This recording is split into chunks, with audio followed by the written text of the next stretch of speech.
다음 43일 밤 이야기 훈민한자 천일야와는 노자가 말하는 유무위는 하는 척하는 일이 없도록 한다는 뜻입니다. 훈민한자는 지식나눔, 머리에 쏙쏙 들어오는 모든 동영상 본 강의가 무료입니다. 1. 늙어서 태어난 아이 노자.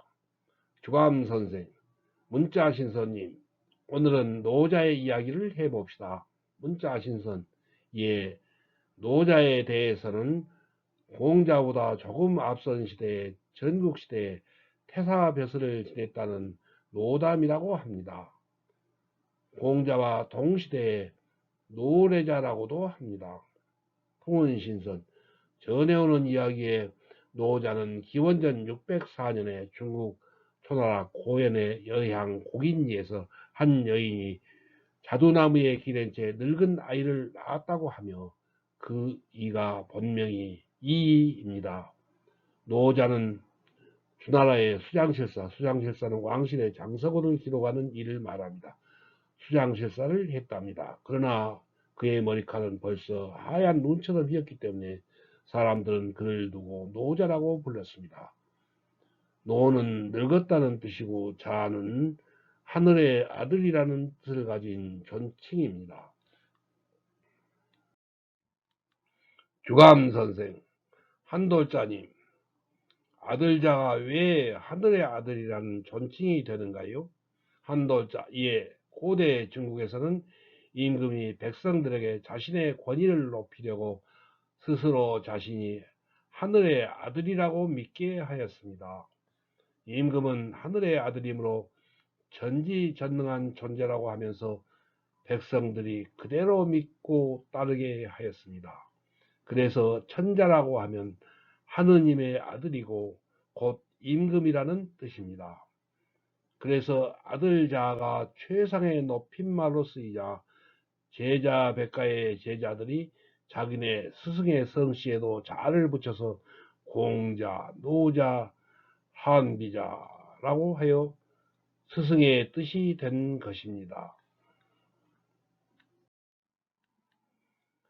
주감선생, 노자와 유가의 다른 점을 간단히 말씀해 주세요. 문자신선, 예, 노자는 유가에서 내세운 대의 명분과 인위적인 충효의 예전에 반대하고 무의 자연에 처할 것을 주장했습니다. 주감선생, 한돌자임, 무의 자연이라고 하면 흔히 아무런 인위적인 일을 하지 말고 자연으로 돌아가라고 하지만 한돌자는 전혀 다른 주장을 한다면서요? 한돌자, 그렇지요.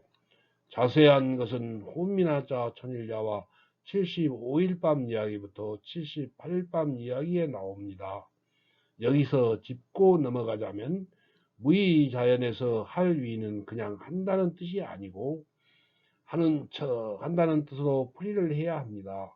그러니까 무의 자연은 인위적인 조작을 전혀 하지 말고 자연 그대로 내버려 두라는 뜻이 전혀 아닙니다. 세상 사람들이 거짓으로 하는 척 하는 부도덕한 행위가 없도록 바로잡아야 한다는 뜻입니다. 문자신선님은 어떻게 생각하세요? 문자신선, 그렇습니다.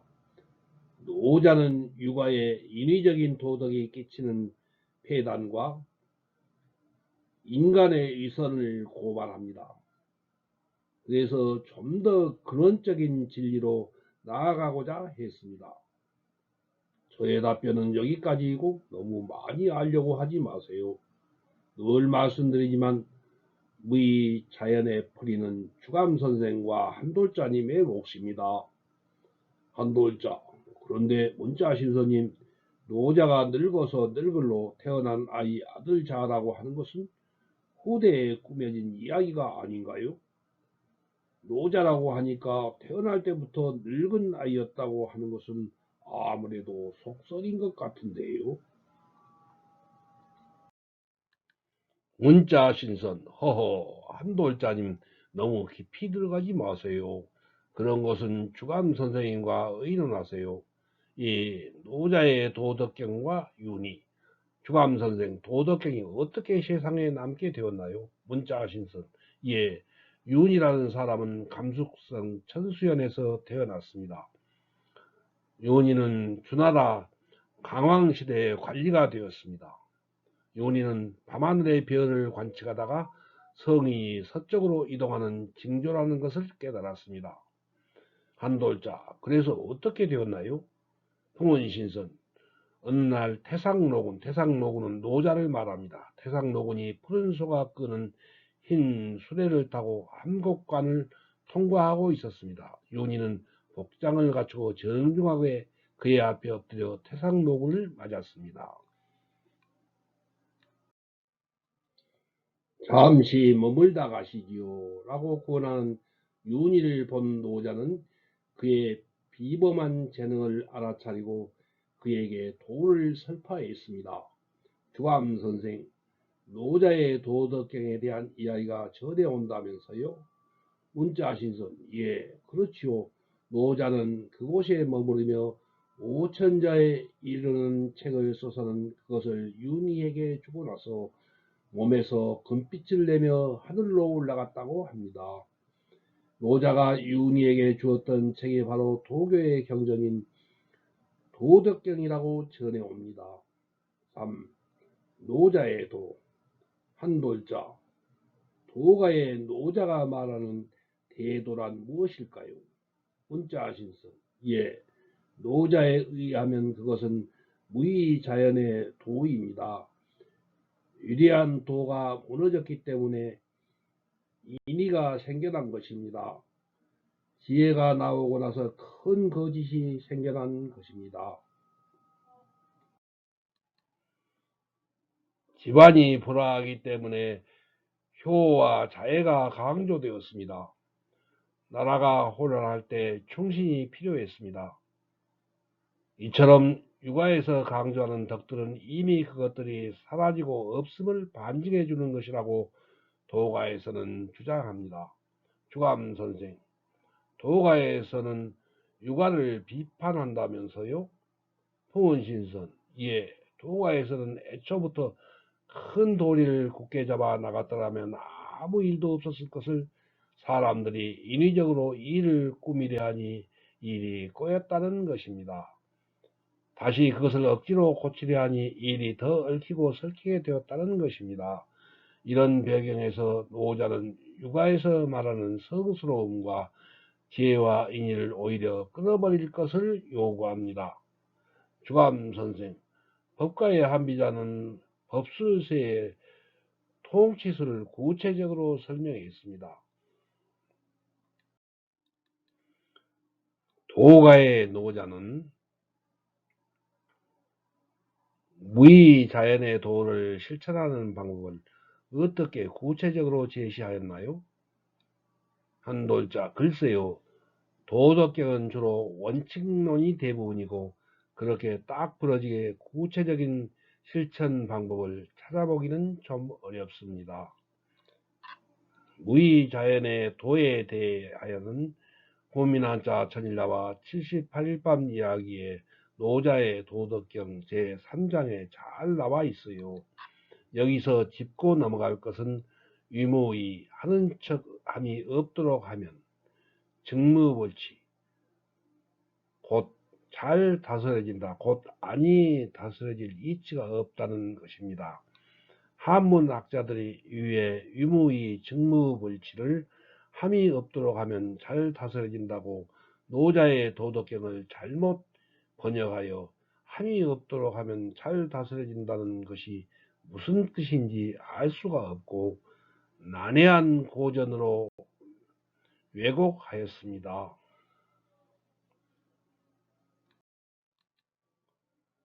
주감 선생, 육아의 도와 도가의 도는 다릅니까? 문자 신선, 그렇지요. 육아에서 말하는 도란 인간의 윤리에 국한된 것입니다. 하지만 노자가 말하고자 하는 도는 천지 만물 모든 자연의 이법으로서 우주의 근본 원리를 의미합니다. 다시 말하면 도란 우리 인간의 머리로 이해할 수 없는 세계의 궁극적 원인으로서 모든 법칙 중의 법칙이자 모든 척도 중의 척입니다. 이에 대해 노자는 사람은 땅을 본받고 땅은 하늘을 본받고 하늘은 도를 본받고 도는 자연을 본받는다 라고 말합니다. 한도자, 그러니까 노자는 도를 자연의 이치에 비유하여 설명한 것이네요. 홍원신선, 그렇습니다. 노자의 도는 사람의 머릿속에서 개념적으로 규정할 수 있는 것도 아니고 말이나 글로 표현할 수도 없습니다. 그것은 우리가 보려고 해도 보이지 않고 들으려고 해도 들리지 않으며 잡으려 해도 잡히지 않습니다. 왜냐하면 도가의 도에는 어떠한 빛깔도 어떠한 소리도 어떠한 형체도 없기 때문이라고 했습니다. 주감 선생, 노자의 도는 그 개념이 머리에 잘 떠오르지 않는데요.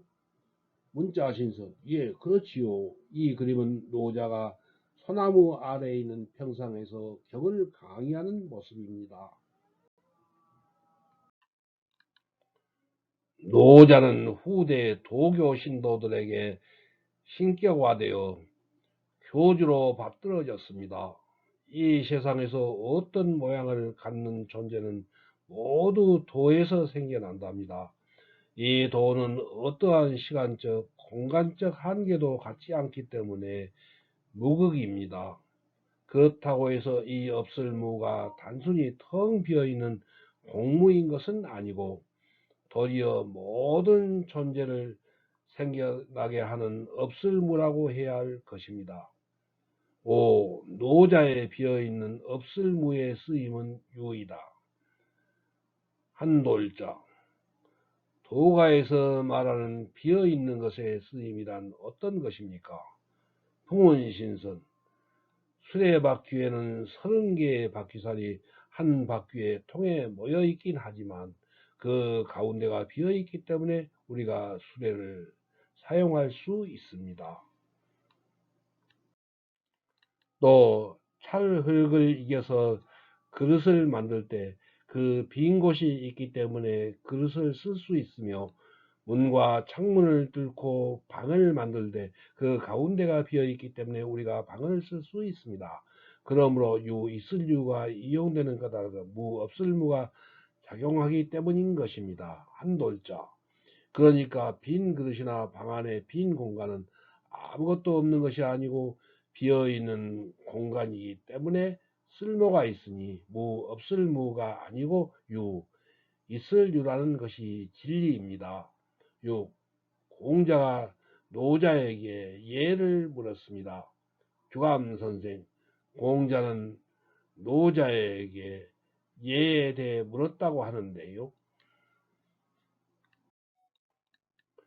풍은신선, 예를 무는 공자에게 노자는 총명한 사람이 자칫 죽을 고비에 이르게 되는 것은 남의 행동을 잘 비평하기 때문이요.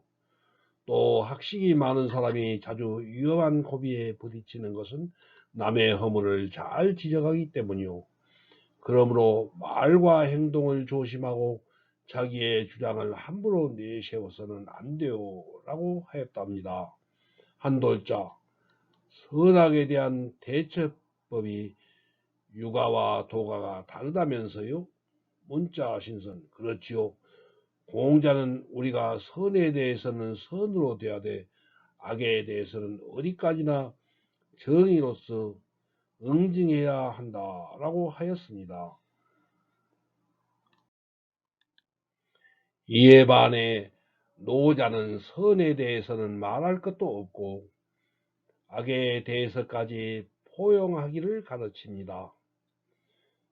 적에게도 덕을 베풀라 오직 다투지 않은 그것으로 인해 천하가 그와 더불어 다툴 수 없다라고 말한 것입니다. 주감 선생, 노자가 공자에게 충고한 것이 있다면서요? 문자 신선. 예, 노자는 군자는 때를 만나면 나아가서 벼슬을 하지만 때를 만나지 못하면 뒤로 물러나 숨어야 하는 것이요. 덕성을 갖춘 사람은 겉으로는 다만 평범한 사람으로 보인다고 했으니 교만과 욕심과 위선 따위를 다 버리시오라고 하였답니다. 이처럼 공자에게 따끔한 충고를 간 노자는 스스로 재능을 숨겨 이름이 드러나지 않도록 애썼답니다. 한돌자, 노자의 가르침에 대한 공자의 말씀은 풍은신선, 노자에게 예를 물은 공자는 제자들에게 새는 공중을 날아다니고 물고기는 헤엄을 치며 짐승을 달린다는 것을 나는 알고 있습니다. 그러므로 하늘을 날아다니는 새는 활을 쏘아야 잡을 수가 있고 물속을 헤엄치는 고기는 그물을 채야 잡을 수가 있고 달리는 짐승은 덫을 놓아야 잡을 수가 있습니다. 하지만 용에 대해서는 내가 어떻게 해야 할지 모르겠습니다. 왜냐하면 용은 바람과 구름을 타고 고말리 하늘로 오를 수가 있기 때문입니다. 그런데 내가 만나본 노자는 바로 용이었다고 하였답니다. 다음 44일 밤 이야기 혼민한자 천일야와는 한자 서체 통시적 변천 2-1입니다. 존경하는 시청자 여러분, 내용이 좋으면 좋아요와 구독을 클릭하여 주세요. 첫날 밤 이야기부터 마지막 밤 이야기까지 동영상 강의도 모두 시청하여 한자 도사 되세요. 시청하신 의견을 댓글로 써주세요. 국민한자 천일야화를 이웃 초중고등학생에게 알려주세요. 중고등학교 한문 선생님에게, 석사 박사 논문을 쓰려는 대학원생에게, 로스쿨이나 의과전문 대학원 입시 준비생에게, 공무원 등 각종 시험 공부를 하는 분에게 국민한자 천일야화를 꼭 알려주세요. 여러분, 우리 모두 큰 복을 받읍시다.